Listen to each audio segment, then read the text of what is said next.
Assalamualaikum warahmatullahi wabarakatuh. Waalaikumsalam warahmatullahi wabarakatuh. Yang saya hormati, bagaimana caranya meminta maaf kepada orang yang saya dolimi, ternyata orang tersebut sudah meninggal dunia. Sekian. Assalamualaikum warahmatullahi wabarakatuh. Assalamualaikum. Meminta maaf kepada orang. Kita melakukan kesalahan kepada seseorang, kemudian kita ingin meminta maaf kepada orang tersebut, ternyata orang tersebut sudah tidak ada di dunia ini, sudah meninggal dunia, kan begitu kan?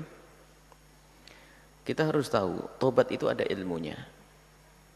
Yang bertobat tanpa ilmu akan merasa berat dan kadang tidak sampai kepada tujuan. Dosa ada dua, dosa kepada Allah dan dosa kepada manusia. Dosa kepada Allah ada cara tobatnya secara khusus. Adapun dosa kepada manusia juga ada tobatnya secara khusus. Tobat kepada manusia, ini tobat kepada Allah. Jadi kalau tidak pakai ilmu berbahaya. Tobat kepada manusia, ini dilihat. Kalau kita melakukan kesalahan kepada manusia, perlu dilihat dulu kesalahannya seperti apa. Kalau kita memang dosa kepada manusia, dilihat dulu kesalahannya dulu. Kalau kesalahannya adalah misalnya kita mengambil hartanya dia,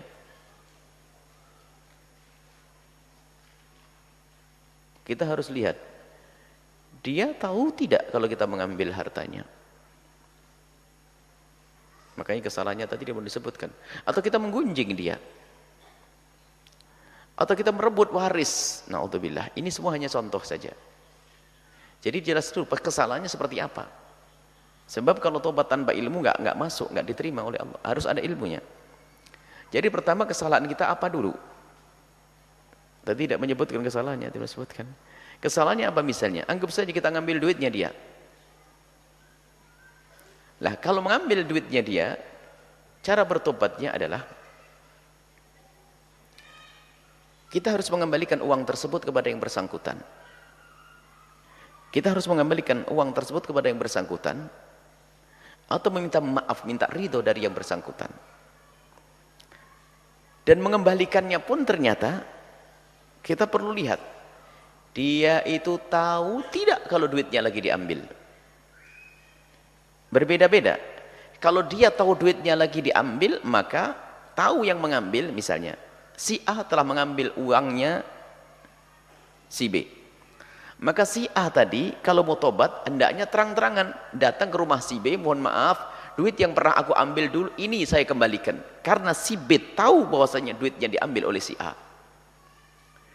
Tapi kalau ternyata yang punya uang itu tidak tahu siapa yang mengambil, maka cara bertobatnya pun tidak harus ngomong. Cukup yang penting uang tersebut dikirim, apakah melalui rekeningnya atau dikembalikan ke petinya, bagaimana.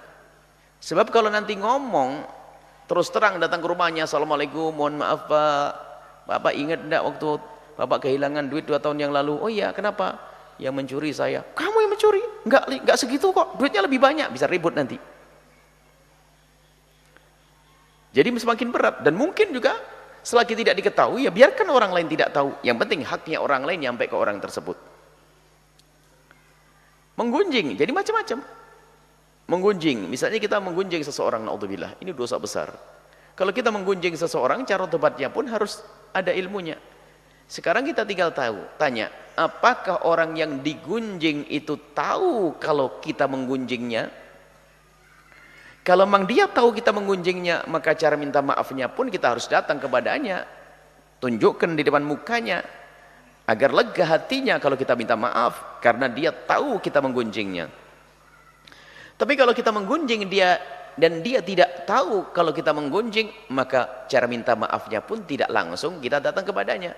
Bahkan kalau datang malah menyakiti. Misalnya kita dengan kepolosan datang, assalamualaikum Bu, mohon maaf. Ada apa? Saya mohon maaf, kemarin seharian saya dengan kawan-kawan ngomongin ibu. Oh, terus ngomongin apa? Kan tambah sakit hati, tambah dongkol. Nah ada ilmunya semuanya. Nah kalau memang permasalahan dosa kita menggunjing orang dan orang itu tidak tahu kalau kita menggunjingnya, maka cara tobatnya adalah dengan cara kita menyebut kebaikannya di saat kita di tempat kita menyebut kejelekannya. Mungkin di majlis ini kita sebut kejelekan dia, kita balas, kita menyebut kebaikan dia. Semula kita menyebut kejelekannya, kita ganti menyebut kebaikannya. Kemudian yang kedua adalah mohonkan ampun kepada Allah. Ya Allah, ampuni dia dan ampuni aku. Ini cara kita bertobat kepada orang yang memangnya, misalnya kita gunjing sementara dia sudah tidak ada, kita gunjing dan dia tidak tahu kalau kita menggunjingnya. Nah ini, kemudian nih, ini cara, termasuk diantaranya adalah kalau orang meninggal dunia.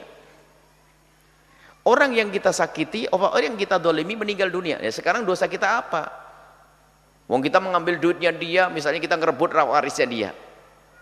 Bagaimana tobatnya waktu dia sudah meninggal dunia? Tobatnya adalah yang pertama, kembalikan haknya dia.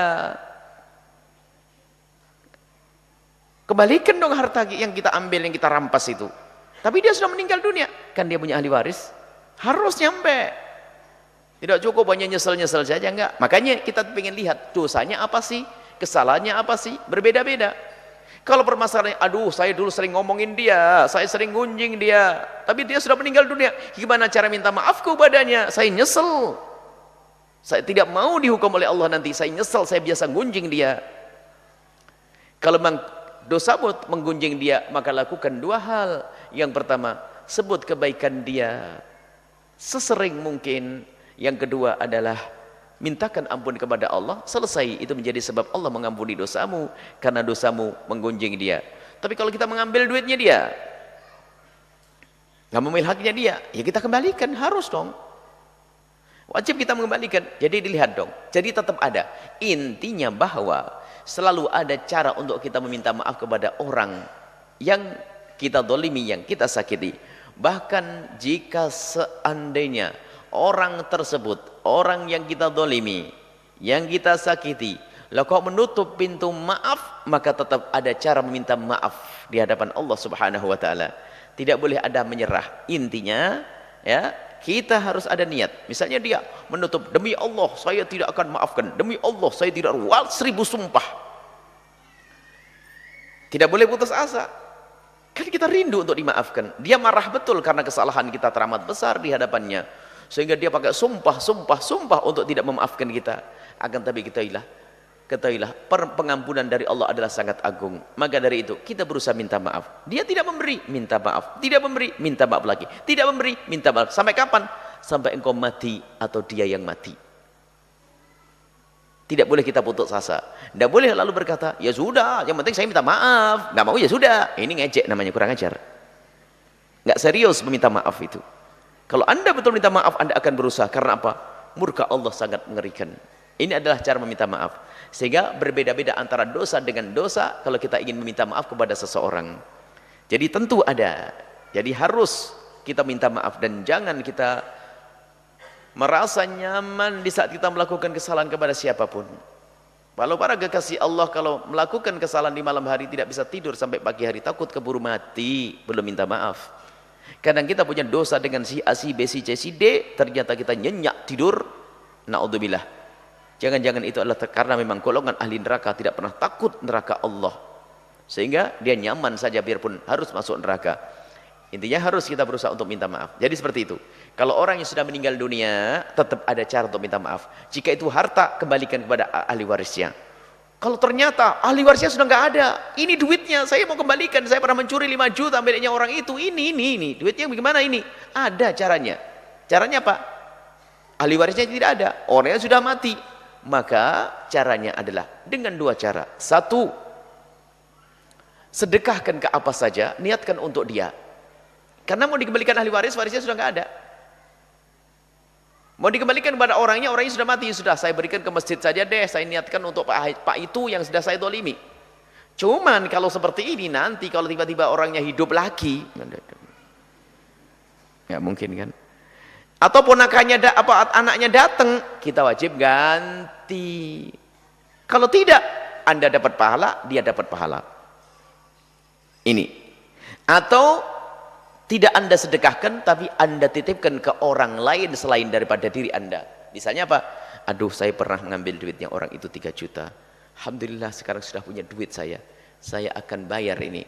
Cuman orangnya sudah mati. Bagaimana caranya?